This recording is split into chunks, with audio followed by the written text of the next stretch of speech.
His Divine Grace, Sri Bhaktivedanta Swami, Srila Prabhupada Ki Gaur Premanandi.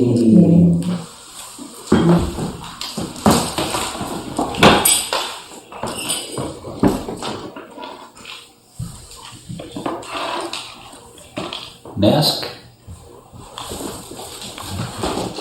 Om Namo Bhagavate Vasudevaya. Om Namo Bhagavate Vasudevaya. Om Namo Bhagavate Vasudevaya. Om Namo Bhagavate Vasudevaya. This morning we're continuing with Canto 10, Chapter 14, Text 35, 36, excuse me, no, 35. And most likely, well, if there's a change, I'd be surprised. Most likely tomorrow, we're going to start Uddhava Gita, Canto 11. It's going to take, a year or so to complete Uddhava Gita, but we'll start tomorrow morning. And then the evening we'll continue with Brahma's prayers. So text 35, which we started yesterday evening, reads like this. My mind becomes bewildered, just trying to think of what reward, other than you, could be found anywhere. You are the embodiment of all benedictions which you bestow upon these residents of the cowherd community of Vrindavan. You have already arranged to give yourself to Putana and her family members in exchange for her disguising herself as a devotee. So what is left for you to give these devotees of Vrindavan, whose homes, wealth, friends, dear relations, bodies, children, and very lives and hearts are all dedicated only to you? We're going to hear two commentaries. It's going to be a shorter class this morning. Jiva Goswami writes, "Oh Lord, what can you give to the people of Braja, whose houses, possessions, friends, dear ones, bodies, sons, life, heirs, and hearts are dedicated only to you, since there is nothing superior to you or Braja, which you have already given?" Thinking of this, my mind becomes bewildered. You awarded yourself even to Putana and her family members because she wore a disguise of a nurse. Joking with Brahma, Krishna replies, if I give you the dust of their feet as the highest object, what can I give them in exchange? Previously you said that you praised me in order to attain me. Now you ask for their foot dust only. Your steadiness is very good. Fearing such a joking question from the Lord, Brahma recites this verse. Asham indicates those people of Braja possessing glories. It's a pronoun, refers to the other verses. Uta indicates a question. There is no superior place to Braja.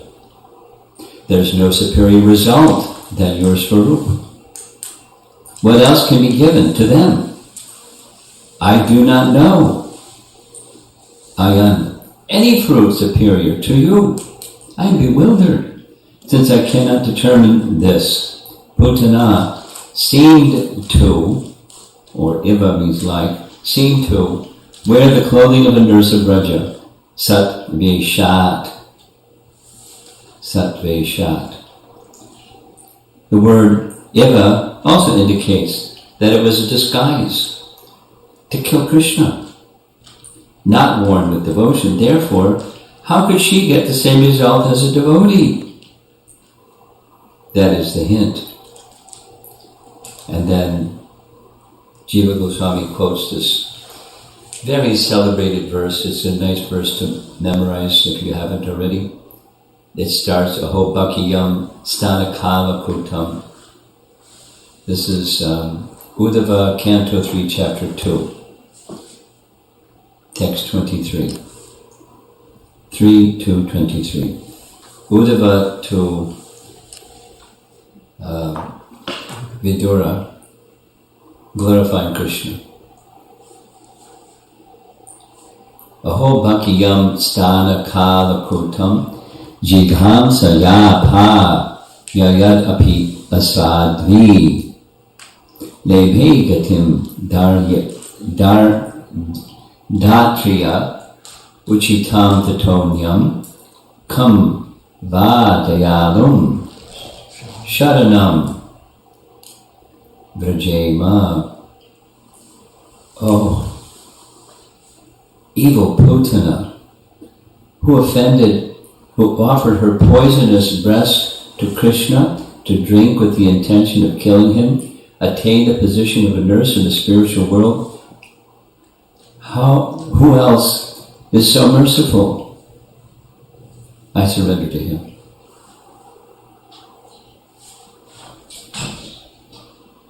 In this verse, api asadi. Api indicates, if Putana attained your shelter, what can be said of others? She, along with her family members, past and present, attained you by your mercy.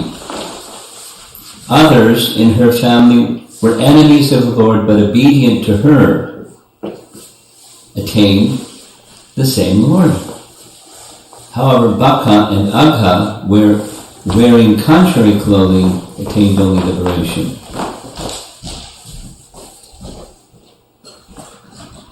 Only liberation. Surit, that's this. Not this verse from Canto 3, Chapter 2. It's from today's verse. Krishna is Surit. Surit means one who gives benefit without asking for anything. Surit means one who gives benefit without asking for anything.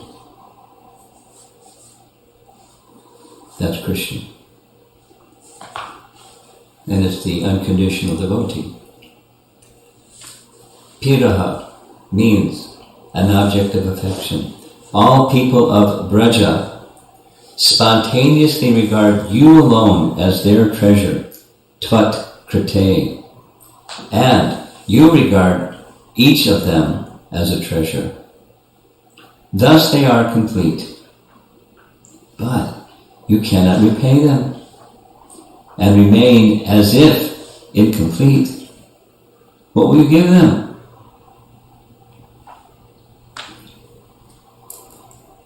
Thinking that you are under their control, thinking that you are under their control because of debts to them, I have surrendered to the dust of their feet to have my desires fulfilled in relation to you.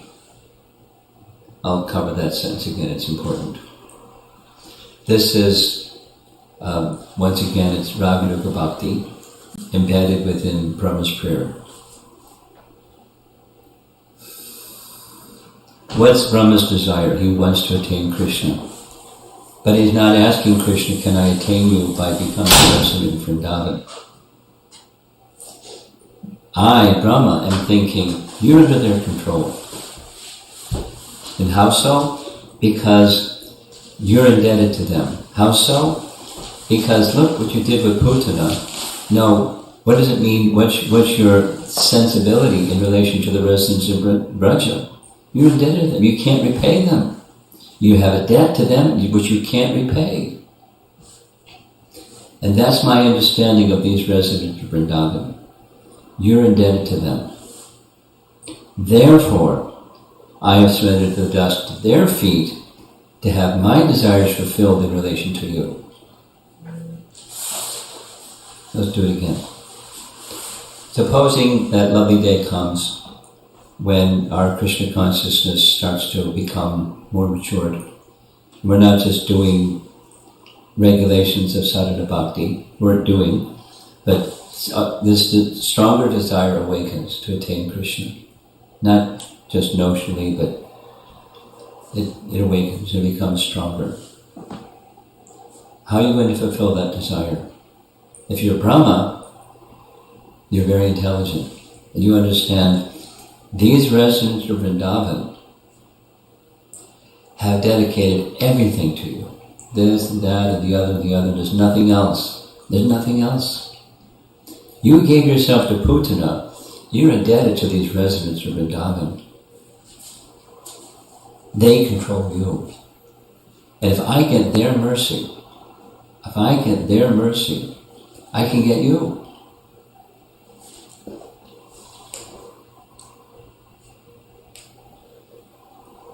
It should be understood that there is an unfailing bond between Krishna and the people of Braja.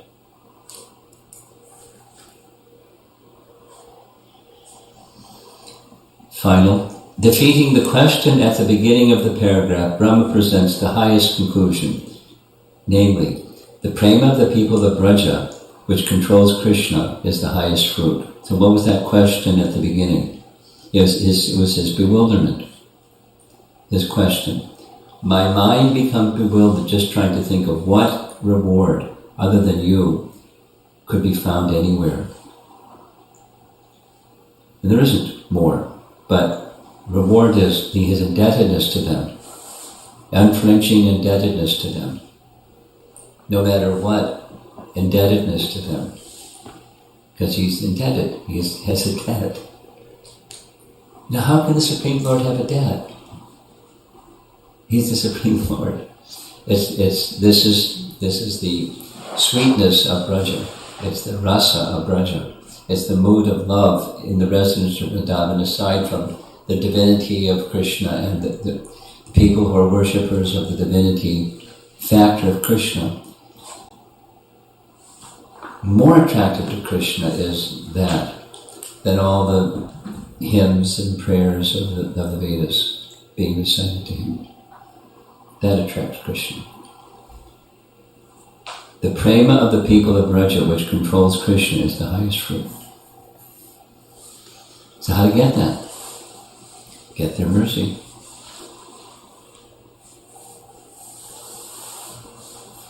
Sanatana Goswami writes, my mind is bewildered. It cannot determine with certainty.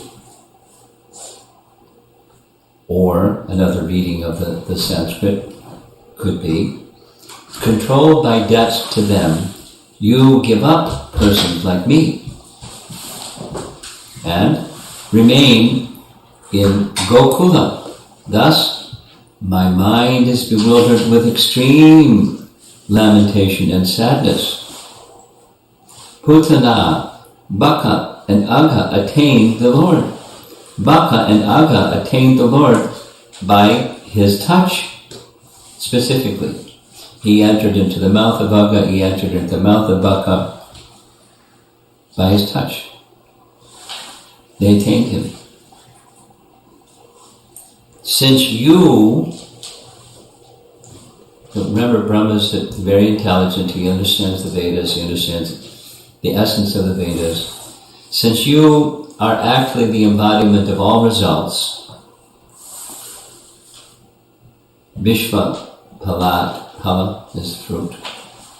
You are the embodiment of all results, Vishva Pala. I do not know, Ayan, what can be given to the cowherds other than yourself? Nowhere. Kutra, is it possible? Since being born in Mathura or Braja is perfection already. Ayan can also mean, I do not know by any means, at any time. Even though Putana hated the devotees, Sad, Dveshat, desiring to kill them, she and her family members, who were famous for killing children, attained you. The reason was that she gave her breast for feeding Krishna. This was already explained. Already explained as this is chapter 14, and that pastime took place many chapters ago. One can only attain the Lord by having a favorable attitude to the Lord. She didn't. Except for that one little thing.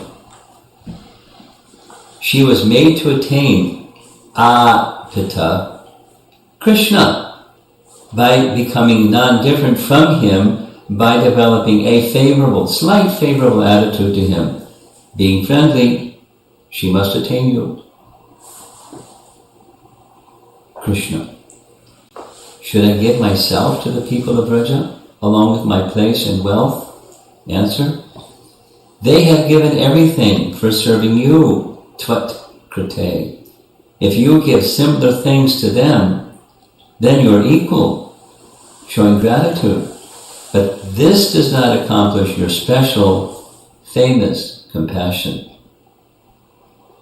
So he doesn't go into the rest. That's it for this morning. But the logic is you've already given yourself and you've given Braja to them. So you've given that to Putana. What are you going to give to them? You're indebted to them. You can't repay that debt. How are you going to repay that debt? Vishwanath, he can't. Or he dedicates himself to them. Forever indebted. A debt you can't pay back. Now the flip side is how a disciple feels to the descending mercy that has come into their life, and they're forever indebted. Can you repay? You're forever indebted. And if one thinks otherwise, they're an illusion. That person thinks otherwise. I'm not forever indebted. I can pay off the debt and see you later. Not. It's not. Then they haven't really understood. They haven't really received. It's a debt one cannot repay. And so the mystery, one of the mysteries of Braja is Krishna feels like that to the residents of Vrindavan. Now while he feels like that to the residents of Vrindavan, he leaves Vrindavan. At least apparently, in Leela. He does things that leave people scratching their heads.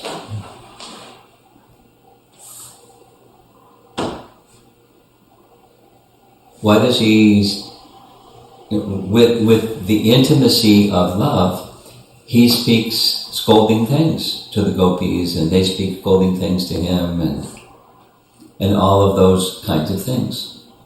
They steal Madhu Mangal's lunch bag, and he goes running because he likes lunch. And then they throw the lunch bag to someone else, and he starts crying. You offended a Brahmin. You're going to go to hell. Give me my lunch bag back.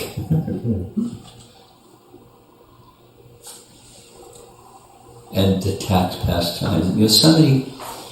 So many most amazing pastimes that are very. Sometimes he purposely in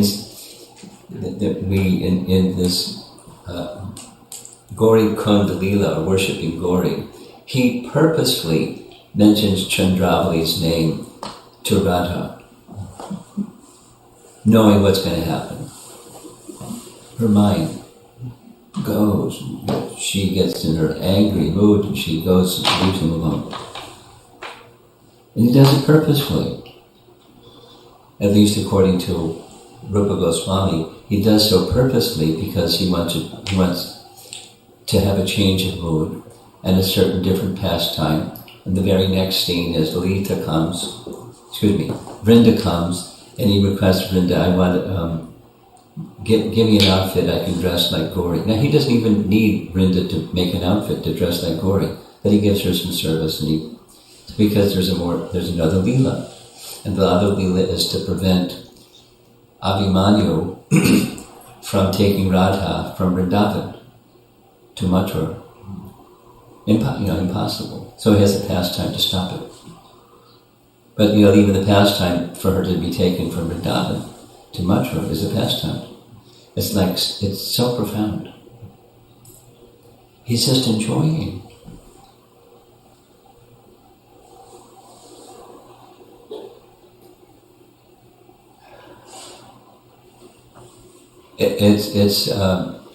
It's one thing, the atheists don't want to recognize the existence of God, and the theists recognize the existence of God. And there's different conceptions of the theists about God, this and that and the other thing. And the Vaikuntha-vasis have awe and veneration to the all-powerful Supreme Personality of Godhead. and the residents of Vrindavan, they have all these amazing pastimes with Krishna. And because of their kind of love for Krishna, he can have that intimacy with them, that he cannot have with those that are worshipping him in veneration. He likes, and they like. And that's the sweetness of Vrindavan. So, if you understand that about Krishna and the residents of Vrindavan, you're really smart to want the mercy of the residents of Vrindavan.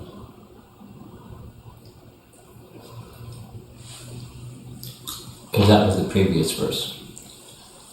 I want to take birth in some form or fashion so some of the dust from the residents of Vrindavan can fall on my body. And it sounds in one sense like, wow, that's really humble. In another sense, it's really greedy. Because he's intelligent. He's not only just humble, he's very intelligent. He doesn't have that rasa that they have. He wants it. To want residents of Vrindavan, you have to get the mercy of the residents of Vrindavan. Otherwise, it's not possible. Whether you're Brahma or the goddess of fortune, or anyone. A really good person, mode of goodness person, worshipper of God person. So it's not poo-pooing people that don't have that, it's just honoring those that have that.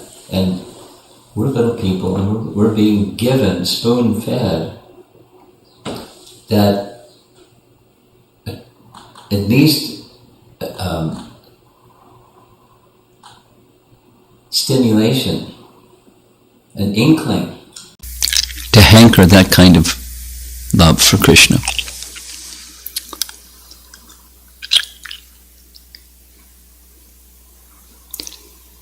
Therefore, read Srimad Bhagavatam and distribute Srimad Bhagavatam. That's our founder Acharya's wish. He wanted to give, he wanted to have it distributed, and wanted people to read and relish together. Dedicate themselves to the topics of Krishna and discuss the topics. Katayantascha mam nityam tushanti cha ramanti cha. Okay, almost 8 o'clock. Let's see if there's some discussion.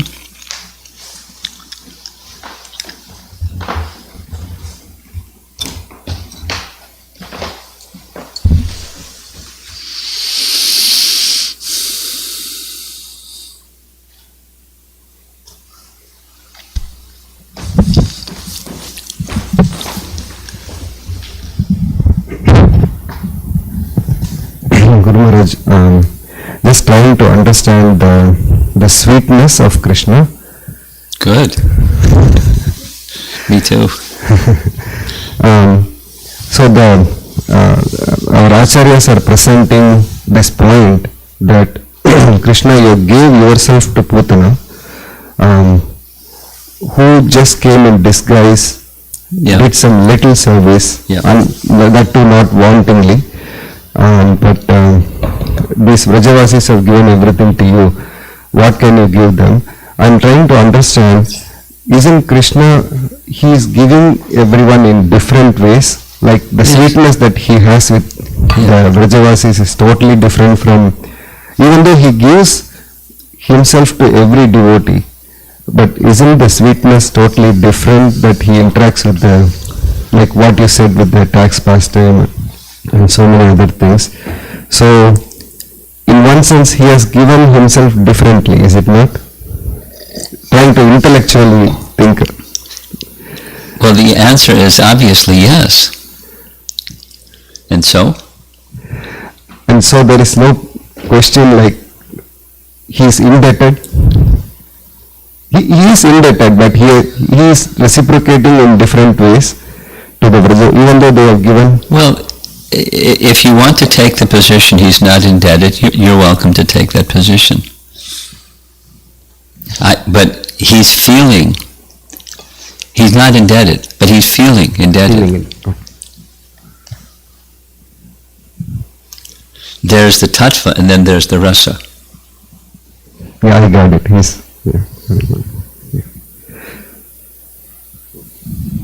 Over on this shoulder.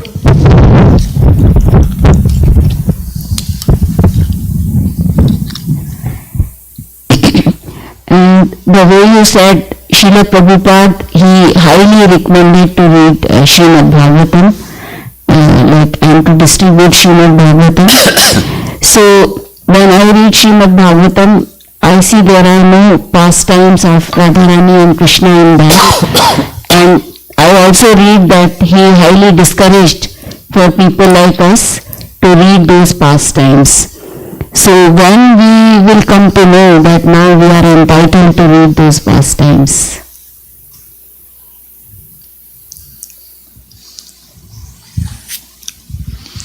It's not that we're not entitled to read those pastimes.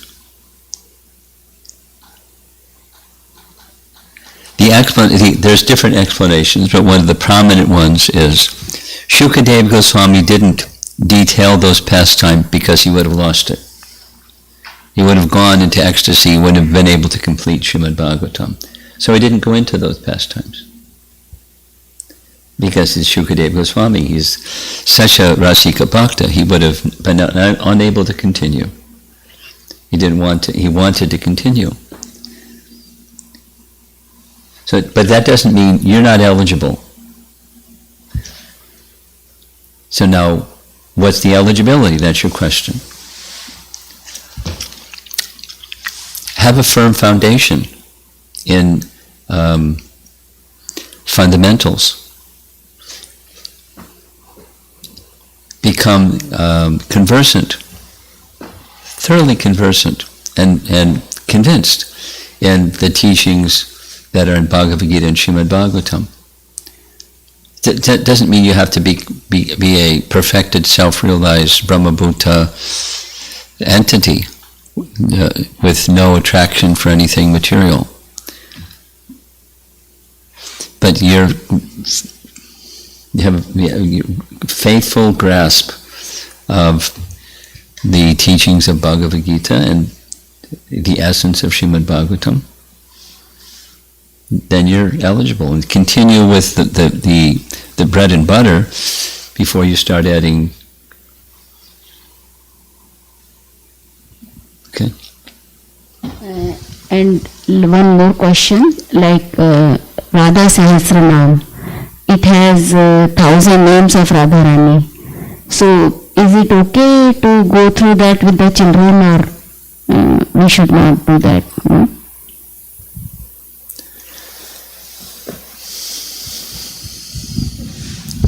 Not children. Over here.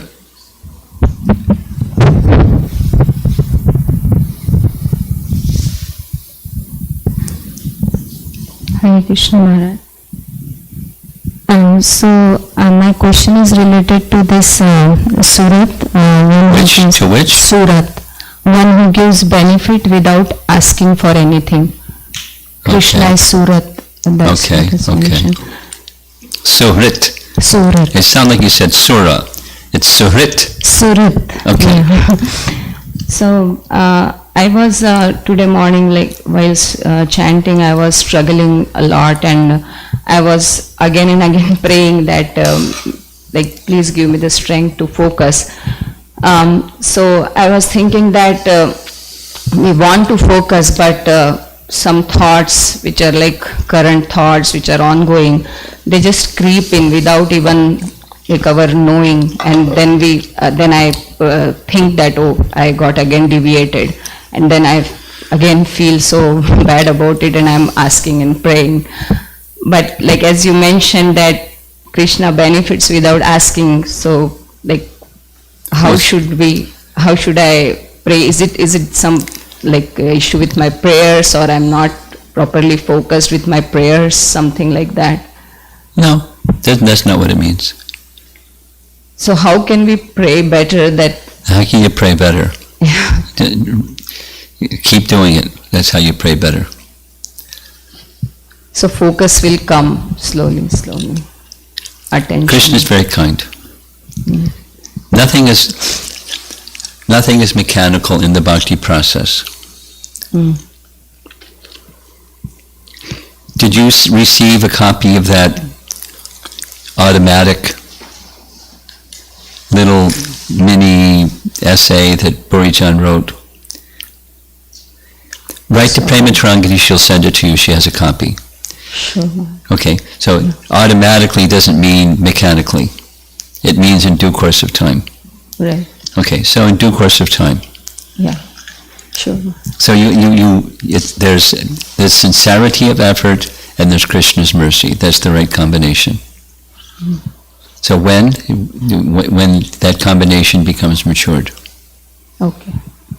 Automatically, meaning in due course of time. Right. Krishna can bestow. He wants you to be more eager. And you don't like get passionate about it. You get pure about it. Yeah. Not fruitive, but devotional. There's a difference. And so there's a price to pay for purity. Welcome to the Bhakti Club. That's the tuition fee or the registration fee. Could you please elaborate on that, Maharaj? Like price to pay, so like I can say the same thing again. We make sustained effort with faith, and gradually the yearning becomes enthusiasm. Whatever a condition may be.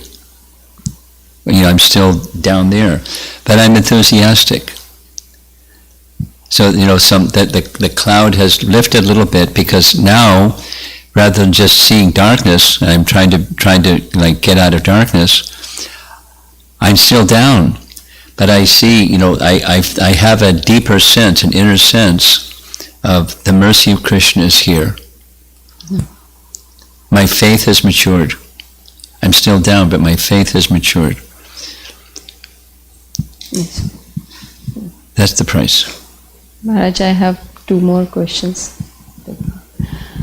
So, we learned that we need, Lord Brahma is taking shelter of the Vrajavasis to get Krishna. So, my question is for us, what is the instruction for us? Like we take Follow shelter. Brahma. The instruction is become a follower of Brahma, who is a follower of the residents of Vrindavan. He is hankering for that opportunity. And that hankering for is taking shelter. Same for you.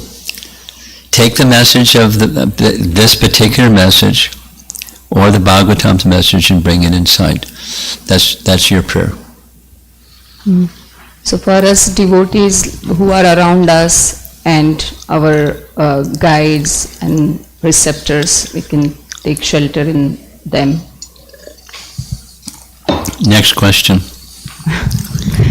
So last question is, Maharaj, it is little unrelated. So when we are taking decisions about mundane issues, which is about which issues? Mundane. Mundane, okay. Which is a day-to-day interaction for grahasthas probably. Say for example, whether to go for teaching in this pandemic time or not, or taking a COVID vaccine or not, this kind of decisions when we have to take, and they, at least at my mature stage, they look like very unrelated, and how can I please Krishna through, so what should be my decision? So there I struggle a lot. To make your body, the alignment of this human form of life has been awarded to me to utilize for God realization and self-realization. So align the decision making with that objective. Taking COVID or not taking, we're all looking at that one. Probably. I'm looking at that one. And, this body is meant for service to Krishna, etc. It's not so then it takes it not off. It takes it. It's in the field of the material energy, but it's not mundane. Yukta Vairagya. That's how. And it takes some refinement of consciousness because there's all kinds of other things going on besides, this human form of life is meant for service to Krishna. But the refinement will come in course of time. It's the same question asked in a different field. Okay? Thank you. Hare Krishna. Anything else? Behind you? And then we're going to go to online. Thank you so much for the wonderful class. My question is living in the Dham. Living in the Dham. Living in the Dham. It's mostly because when we heard about Putana going there and without any intention of even, with the whole intention of killing him, and Krishna is so merciful, as the acharyas describe, that he gives him liberation. And then more than liberation. More than liberation. Yeah, he gives himself. Yeah. Reading this and then reading Jiva Goswami, saying that, or hearing Jiva Goswami say that Vraja is the highest place. Prema of the Vrijvasis is the highest. Also, I think there was a mention about Vraja being the highest place also. Okay. But Vraja means that the residents, and the residents have that prema. That's the special place, that's the special feature of Vraja. You just unpack Vraja and that's what you get. Okay.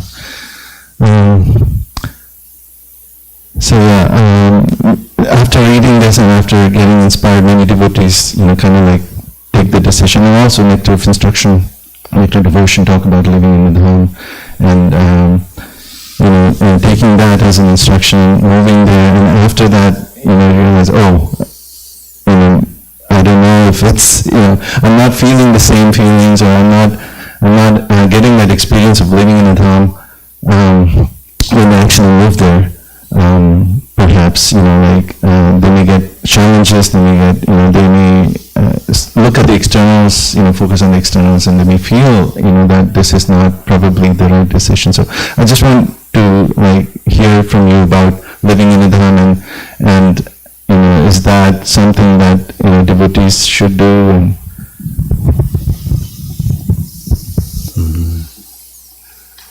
We're all individuals. Some devotees should, and some devotees should visit, and some devotees should be qualified to even visit before visiting. So it's different for different individuals, what's should. An inspiration for many is follow Srila Prabhupada. He left Vrindavan.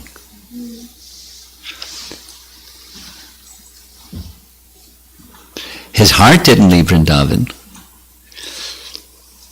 but he was impelled not only by the instruction of a spiritual master, but compassion. People shouldn't suffer. And all over the world, and they're suffering, and the audience is a hard nut to crack. But I don't want to see them so thinking that as far as Bhagavad Gita's message, there's no one more dear to Krishna than that person. So it should depends on the consciousness and in one's spiritual trajectory and all those things. Become qualified.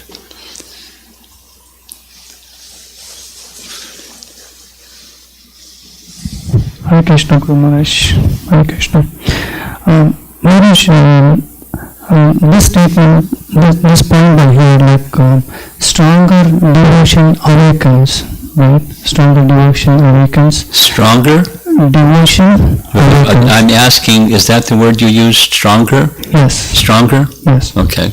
I don't understand that more, Maharaj, like what are the symptoms at least to understand that stronger devotion awakens for that person? Steadiness. And, rather than me-centered, it's Krishna-centered. Those are two. And then, because I've been hearing it lately, the qualities of a divine personality are found in that person. Chapter 16, Divine and Demoniac. The divine qualities are manifest by using Prabhupada's language, symptoms. Okay?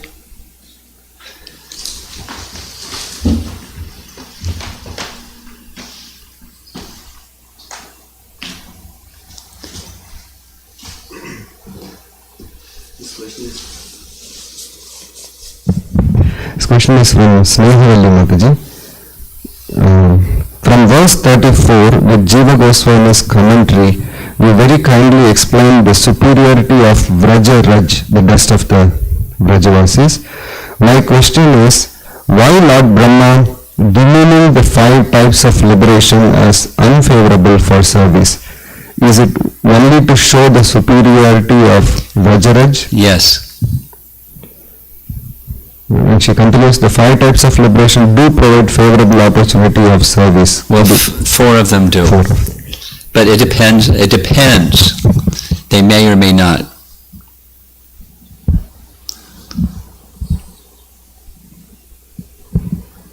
Specific to Braja Prema. Question from Uttama Bhakta Prabhu. From yesterday, Acharyas have dynamic relationships and experience with the Lord's pastimes, which they share with us. In our case, will we follow Srila Rupa Goswami or someone we are attracted to according to our mood and understanding? Well, my advice to you, Uttam Bhakta, is follow those who are followers of Rupa Goswami, and in that way you're a follower of Rupa Goswami. Last question from Sanchari. This is from yesterday's class. You mentioned about the big palace. Okay. She was asking, why are they protectors of the spiritual world? You can read in Brahma Samhita text 7, the answer is there, but I'll summarize. The answer is that unqualified people should not enter. And there's different categories. Bhaktisiddhanta identifies different categories. They may wish to enter, but they're not qualified, so they're not permitted to enter. The good news is, when you reach Goloka, it's really nice. Because there's no unqualified people there. So become qualified. That's it. Prabhupada ki Jai.